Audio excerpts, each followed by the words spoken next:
This is a presentation made by the Disability Service of Trinity College Dublin on academic writing. As a general rule, it is best to keep it simple when writing an essay. Just aim to write clearly and concisely.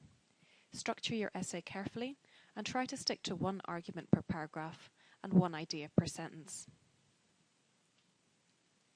It is important to think critically. This means that you need to analyse the topic you are discussing. It is not enough to just describe something or show that you know a certain number of facts. You need to show that you can evaluate different angles to an argument. To do this, you need to show that you have read around the subject, and you should refer to arguments that you have read when preparing for your essay. It is best, as a general rule, to avoid the use of the first person in an essay. It can be used sparingly to distinguish your argument from others, as you can see in the example here. While critical thinking on the subject in recent years has tended to follow Taylor and Bradford's thesis, 1999, I will be arguing that. Generally, though, it is best to focus on the subject rather than on you, the writer. If you have difficulty with this and naturally write, I think, or in this essay I will argue, try turning the sentence back to front. Put the topic first and then follow with the passive construction will be discussed. When you refer to other authors and when you quote from them, there is a wide variety of language you can use to introduce their arguments. It is best to choose the more formal option. Thus, instead of saying says, consider writing states or asserts. Rather than thinks, choose considers or believes, and so on. Refer to texts in the present tense. The relevant present tense construction of the verbs related to the texts are highlighted here in red.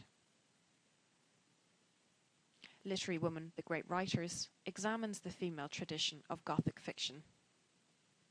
Alan Moores argues that women writers employ the Gothic as a mode through which to examine issues around patriarchy and fears about the female body. Avoid conversational language.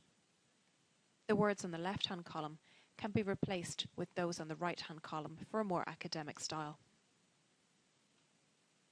Also avoid figures of speech, metaphor, hyperbole, and unsubstantiated personal opinion. These are some common problems with writing style.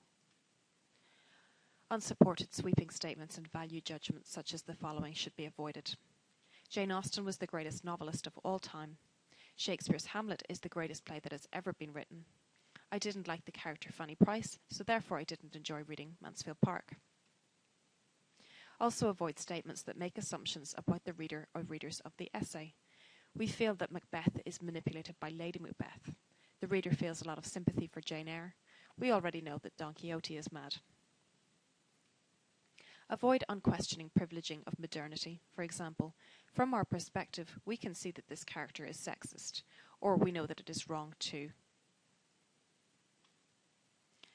It is best to avoid including questions in your essay.